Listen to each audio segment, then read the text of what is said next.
From the headlines that move us to the plays on the fields and the people making a difference. It's news, sports, and stories that keep our community alive.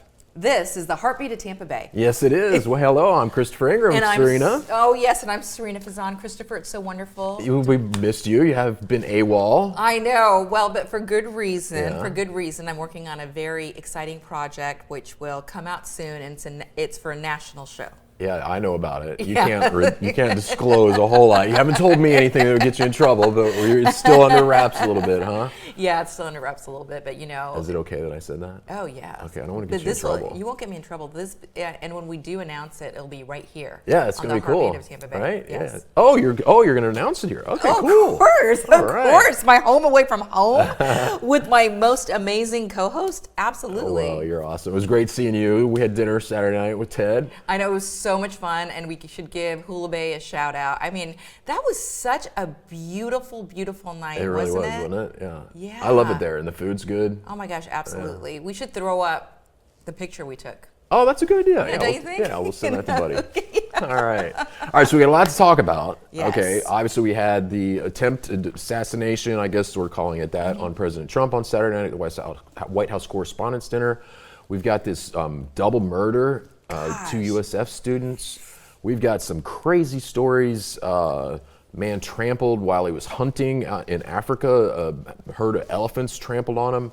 And the strangest story I think that I've smelled in a long time. How about a toilet in your car? I know, that's so Bizarre. crazy. Yeah. Yes. All right, so we'll get to that. Let's start with Trump, though. The White House Correspondents' Dinner Saturday night, this man came in. He had a gun or maybe multiple guns and some knives, and Secret Service recognized him, thought he was weird, whatever, and the details have yet to really come out, but apparently there were some shots fired. It wasn't said whether it was Secret Service or him, but he was tackled, apprehended, and what a scare, huh? It was such a scare. And the Secret Service agent, from what I understand, who was shot, thank goodness for his bulletproof vest, because he's supposed to be okay. But you know what, Christopher, this really points out something too, I think. So the alleged shooter,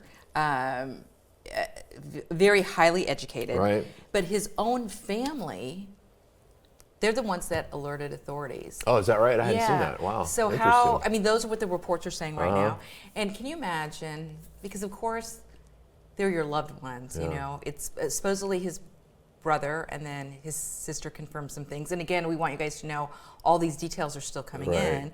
But you know, that takes, they did the right thing. Yeah, absolutely. You know, and I'm sure it takes a lot of courage, Yes. you know, heartfelt thoughts about what you're going to do, knowing that it's going to probably send your loved one to jail. But, you know, they did the right thing. Absolutely. He is a very liberal, I don't know if it's true or not, but I read one report that said he's associated with Antifa. He lists his pronouns on his bio. I mean, that alone to me is, you got a mental disorder. But I know you're Switzerland. You probably don't feel that way too. Well, But craziness. yeah, clearly though, no matter what, right, disturbed, I mean, I think it's fair to say that. Yeah. Anybody that, no matter what the event, you know, you go in with guns and knives, allegedly. Yeah. Not, Just an awful situation. Unbalanced. Yeah. The president, I mean, Trump being Trump, he, you know, he's always got the bravado and he's bragging about himself. And I read a statement, his statement he came out with yesterday, something to the effect of, well, they only shoot and go after targets who are getting things done. A lot of these other presidents never got anything done, so they didn't go after them. Abraham Lincoln got things done. That's why they went after him. I mean, it's just like, Isn't that something? He's just so much. Isn't that something though? Wow, yeah. What can you say? he believes in himself. Yeah, that's for sure. That is absolutely for sure. And you and I have talked about this too. I mean, truly though, loves this country as well. Yeah. You know. Yeah. All right, we won't delve too much into politics because you know, Switzerland. I know I don't have my flag. Your flag is over there. We don't have the prop today. Okay, really tragic story here in the Tampa Bay area. 2 USF grad students have been murdered. You saw this the other day. Unbelievable. It's horrible, awful. And I mean, but there's so many details of this case too that are just, crazy. Yeah. How about The the suspect asking ChatGPT? Yeah. He asked ChatGPT things like, what would happen if you put a human body in a trash bag? Like, hello. And I think one of the other ones that he asked was about, is it possible to survive a shot from a sniper? I don't know if he was anticipating the SWAT team coming out to his house as they did or not, but like this guy, his name is, I'm going to butcher it, but it's Hisham Abu Garbi. Yeah, and something like that. And he was roommates with one of the victims. One of the two students. Their really, names were Zamil Limon and Nahida Brizdi. I know, and apparently, like, there were some remains discovered, and they believe it's her. Yeah. I believe they found the other remains of the other gentleman. Just so in sad. St. Pete. I think they found it like near the water in St. Pete, and hers, I think, on the Howard Franklin Bridge, which was shut down for hours the other day when they discovered those remains. It's horrible. Just terrible, but it really brings up too, though, the issue. I mean, what a horrible, horrible scenario. Yeah. But how many times that people are using like these AI platforms? I mean, we've seen it. Asking for advice on so many things. Right. But also. There have been cases where, kids have killed themselves. Right. They said, and they used, the AI platform. I mean, and I understand it being used as a tool, 100%. I think it's a great tool. It's a great tool for research. You have to double check facts, but the fact that some people are so heavily relying on it. And then in this bizarre case where he's actually, what was he thinking? Asking questions about, basically planning this murder, and he's asking ChatGPT for advice. I mean, come on, And then, Christopher, what do you think? Because of course, law enforcement contacted, I think it's OpenAI, right? The whoever owns ChatGPT, and at first they said they couldn't comment, but. What do you think about their responsibility? The OpenAI or other chat, AI programs? The parent companies. I don't know. I'm kind of mixed on that. Like the things that we talked about before, like when these chat bots are talking to kids, young people who are impressionable, not yet adults, about how to commit suicide, that kind of thing. I think that there is some responsibility. But as adults, I think, and we're going to talk about another story about this Carnival Cruise Line lawsuit, about personal responsibility and taking and being accountable for your own actions. And I kind of err on that side when it comes to things like, should these programs be responsible or have liability for things that people who use those programs in some sort of nefarious or ill means. I think the answer is no to that. Me personally. How about you? Well, you know what? I feel people have to be personally responsible, and I know we're going to talk about it more on that story because I do have an opinion about that as well. There's so many. I mean, there's so many gray areas. Just like when all the social media came out, right? And about what tools should be in place to protect kids. But I think you and I have also talked about this. It's also the parents' responsibility as well. Like to really know. And we know it's, you and I are both parents. We know it's difficult. It's more difficult to keep tabs. But it is. It's an adult's responsibility. It is, and I think that it definitely should fall on the hands of the parents a lot, most of it, because one, they're probably footing the bill for the phone. They chose to put that instrument in their child's hand, knowing what the perils are, and you need to know your kid. You need to monitor what they're doing, know who their friends are, monitor exactly what they're looking at online, those kinds of things, and unfortunate consequences can happen as a result of not really understanding how to use these programs and what they do to you mentally. Right.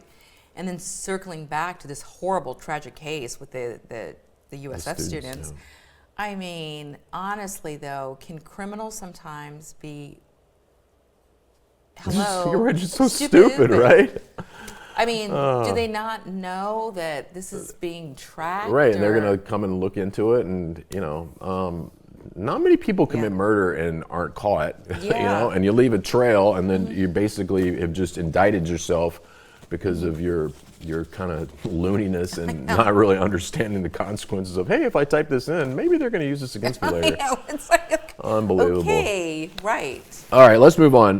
Tampa homeowner who is now in jail for contempt of court, Michael Martin. He's a friend of yours, right? He is a friend of mine, and you know what? He actually wanted to come on our show. Yeah, a couple weeks ago. And his attorneys, and I completely understand, have great respect for the attorneys too, said, no, you can't go on. Not a good idea, yeah. You can't, it's not a good idea. But what a case. Like, okay, and again, I've known Michael for a long, long time. He's been wonderful to my family. He threw Sammy a birthday party when she was 10. I mean, of course, like I can't help but care about him. Yeah.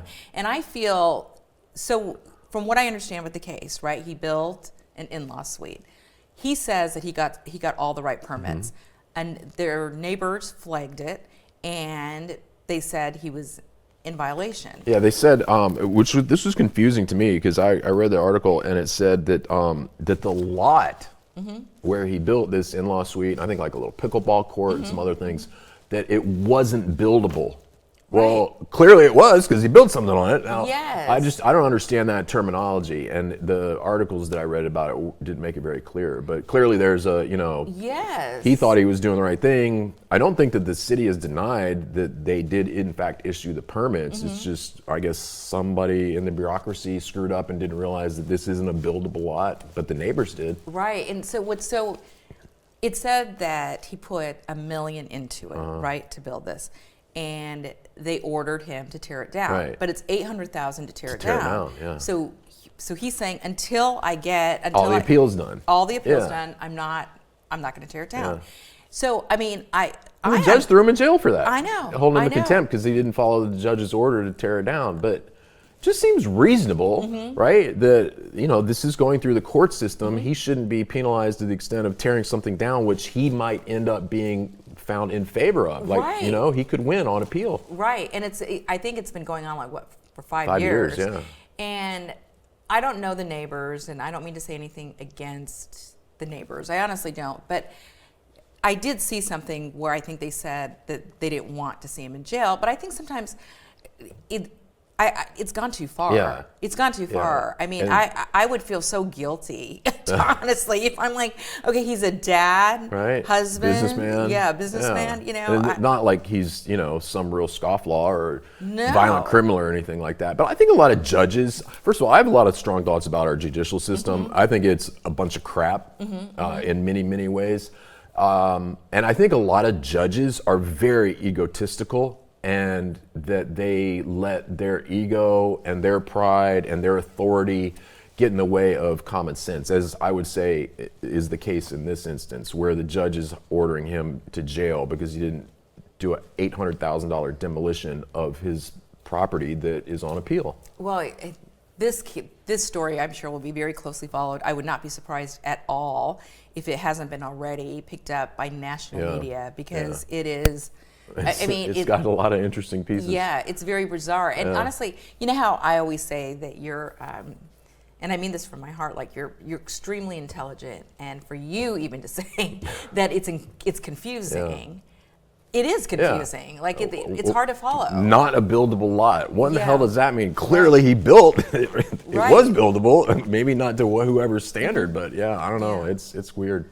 Well, hopefully when he is out of jail, we can get him on the Heartbeat of Tampa Bay. Yeah, that'd be great. And Michael can share his whole story. Yes, his whole that'd story. That'd be great. This. Yeah. All right, so we've got some other stories that unfortunate incident where this hunter, who is a California millionaire, he was trampled by a herd of 7 female elephants who were protecting their calf.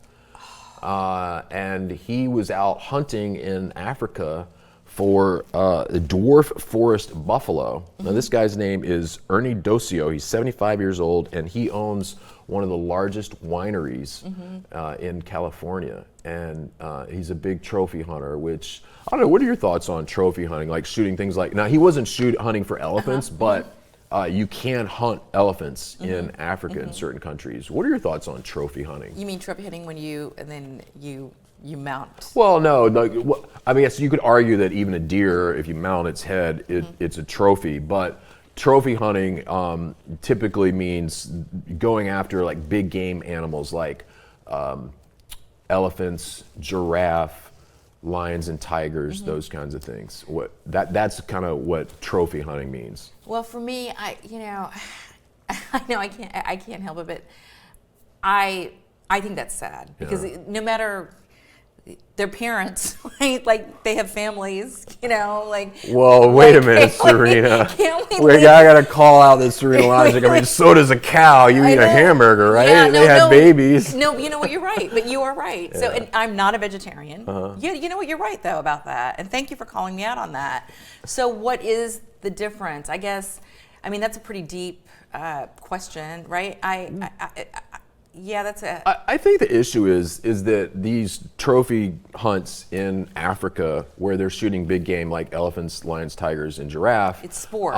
It's for sport, yeah, and a lot of hunting is for sport, but most hunters, responsible hunters, they shoot and eat what they kill. Right. In the case of shooting an elephant, you're not going to eat an elephant. You're not going to eat a giraffe. You're not going to eat a lion or a tiger. It's literally just for the hunt, the thrill, the adrenaline, and woohoo, look at me, I killed an elephant. Well, okay, big tough guy, like, yeah. And the elephant was kind of at a serious disadvantage. I mean, as you could say with all hunting to some extent. But I oppose it, and I've been a hunter before. I'm a hunter.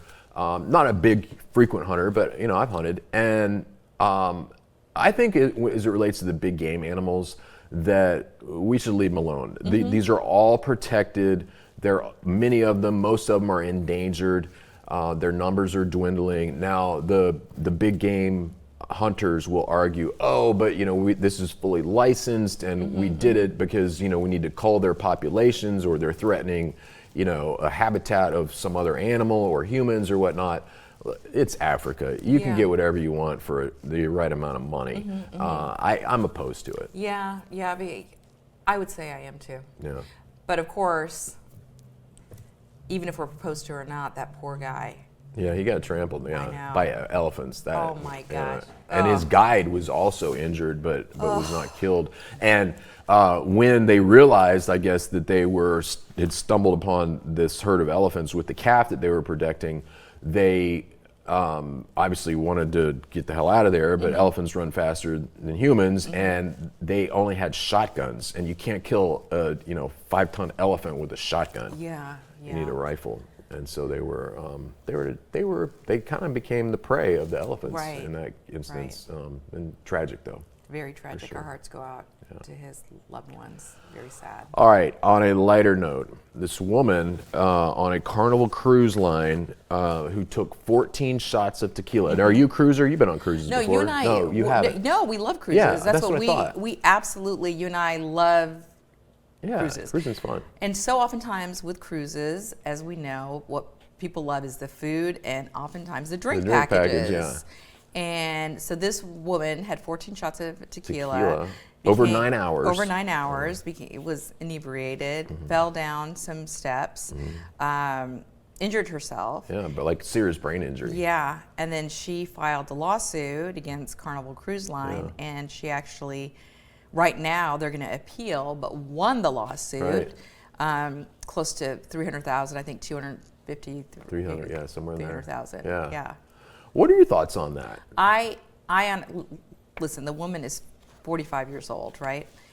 You and I both know on cruise ships, it's one thing I feel like when you're at a bar, when you're just at one bar and the bartender can clearly see how much you've been served. Yeah. Yes. But on a cruise ship, as you and I know, there's multiple bars on a cruise ship. Every nook and cranny has a bar, right? So was she at one bar, then did she go to another bar? Did she, Yeah. And I think in this case, Carnival is going to appeal, but it's also personal responsibility. Yeah, that's what I think. I mean... You make a really good point about if you're at a bar and you're sitting there and you drank 14 shots of anything, it's certainly the bartender, that establishment has a responsibility to you. But as you noted, you're on a cruise ship, she's probably moving around. It's over 9 hours. Yes. And we've both been on cruise ships, and sometimes you don't have the same bartender, right? You can go order two drinks within 30 minutes and not have the same bartender. They're not watching you, paying attention, that kind of thing. Right. Again, it comes back to what you said. It's personal responsibility. Be responsible for your own actions. And if she's stumbling or talking incoherently to one bartender, but that bartender, again, like on the cruise ship, is not going to know that she had 10 other shots, maybe, because sometimes some people have a lower tolerance to alcohol. Like, people might be upset at me for saying that, but I do think there is a difference. For sure. We're in agreement on that one. Mm-hmm. No Switzerland on this one. That's right. All right. How about the bear suit? Oh my goodness! First of all, you've got to share the story, because how in the world these people thought they could get away with it is crazy. People bought a bear suit. They owned apparently a couple of really nice cars, a Rolls Royce and a nice high-end Mercedes. And I guess we're in need of some cash, so they got this harebrained idea of buying a bear suit and dressing up in the bear suit, and then tearing up the vehicle, the inside of the vehicle, as though the bear had broken into the vehicle and got in it and tore up the leather seats and that kind of thing. And they submitted claims to their insurance company to the tune of, I think, over $150,000. And the insurance company was a little suspect, and they were thinking, let's do a little further research. So they hired somebody from a witness, an expert witness from the California Department of Wildlife Services, or whatever they call it out there. And he deemed that the bear was definitely a human being inside that bear suit tearing up the vehicle. And so they are now facing jail time. I mean, maybe, I don't even know what to say. Maybe we give them at least creativity. Right, it's creative, like, hey. But how could they, okay, did you take a look at the bear suit? Yeah. It was, we have a picture of it. We'll get Buddy to put up on the screen. Yeah, because that would be interesting to see, because, it doesn't really look like a real bear. What are they thinking? And it was on video. They ended up, I don't know if it was intentional or not, but there was video of them as the bear inside the car. I don't know. It's just crazy. Yeah. California. Yeah. And people always say it's the Florida man stories. I think California, they're crazier than we are. That's nuts. Yeah, that's for nuts. sure. That's nuts. Okay, nothing is nuttier than our last story, though. Oh my gosh, it's so, just thinking about it's grossing me out. So, Sarina, there is a company in China that has submitted a patent that has been approved, apparently, to install toilets inside an automobile. So that as you are driving around on a long haul from point A to point B, if nature calls, one or two, you can pee and poo right in your car. That is I can't believe we're even having this conversation. But there's so many, the smell. What about, how awkward would it be? It would be so weird. And if you're like, okay, where is do you know where the toilet seat's supposed to go? It's going to go underneath the passenger seat. Gosh. Yeah, and it's gonna have a fan and an exhaust hose outside of the car. Oh my goodness! To help cut down on the smells. But just like, oh my gosh! I want my privacy when I'm in the bathroom. And can you just imagine, like, you're in your minivan and all of a sudden you're like, your spouse is like, gotta go number 2. You're like, roll down the window. It's so crazy. But I guess, when RVs and everything first came out, people may have been like, but that's different. Like, it's in a private, contained room. This is literally in the passenger seat of your car. So what do you think? Do you think that is going to be something? That is not an option that I'm going to ask for on my next vehicle. Definitely. We actually agree on several stories on this show. I know. I can't believe that. Oh my goodness gracious. Hey, I don't know. Got to give them the credit for ingenuity. Yeah. But there are a lot of puns to be had in that story too. Like, you're in for a real surprise. Yeah, so crazy, so crazy. Well, we always have fun. We do. Our other segment today, we're going to have Hillsborough property appraiser Bob Henriquez is going to be on the show. He's such a great person. You know what he's thinking about doing? What? He's thinking about running for mayor. Wow. Yeah. So you and I need to sit down and talk and plan your strategy for your candidacy. Right. Because, otherwise Bob's going to come in here and I'm just telling you, Sarina. He's my biggest I fan. think that you could do it. I don't know. No, that's very kind. That's very you'd be a kind. great candidate. Oh, well, thank you so much. I do love the city of Tampa, so I feel like I would. Potholes and all. I would try to get things done. Did you see my my post on Facebook of Bob Buckhorn standing in front of pothole-riddled roads with a sign that says, "Welcome to Tampa, Bob Buckhorn Mayor"? No. Yeah, AI made that for me. Oh, he And did. Yeah. I love Bob Buckhorn. It got like 12,000 views on Facebook. Wow. Yeah. I like picking on Bob because I am not a fan. I am a fan. All right. Well, we're gonna have great conversation later on with Bob Henriquez, and we've had Bill Carlson on, who's also running. And if you want to invite Bob Buckhorn on, I did invite Bob you did? Buckhorn. Yeah. What did he say? Well, he knows that you're pretty tough on him, so. But we'd be fair, Yeah. of course. Yeah. I definitely would welcome Bob Buckhorn. So to you be on did. the show. You talked to him and you invited him. Yeah. I mean, I know Bob. I used to Yeah. be friendly with Bob. I Yeah. supported him when he first ran and all that. But I said something about him several years ago when he was still mayor, and he has very thin skin. He didn't like what I said, and he was like a little baby about it. And Well, what did you say? So do you remember when the woman pushing her toddler in a stroller across Bayshore got killed by those knucklehead 18-year-olds in a Mustang? That happened on Sammy's birthday on Yeah. May 23rd, and that was like the last big case that I covered in traditional news. It's it was a horrible story. Heartbreaking.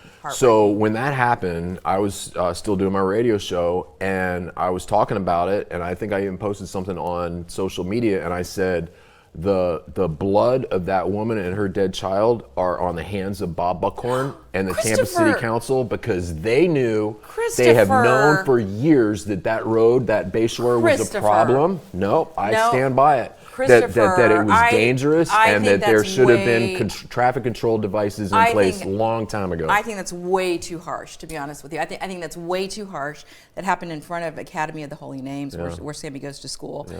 I think that's way too harsh, to be honest with you. And you know what? No, honestly, I want to say this. No, go ahead. Even when you now there's like those pedestrian buttons in and the lights flash. Yeah. Those also really worry me because, believe me, you shouldn't be speeding. But a car, and those boys were speeding. Yeah, they're going like 100 miles an hour. Yes, so that is racing. Clearly, they were not supposed to be doing that. But if it's 40 miles per hour, you're going on Bayshore, and someone hits the button and they're going to cross, I mean, that makes me even more nervous. That makes me, because the immediacy of like they press the button, the lights go on, now you got to slam on your brakes. Yes, stoplights, yes. Stoplights, yes, because that makes me even, honestly, because I live in that area. Yeah, I live really close to that area. Well, I'm proud of you.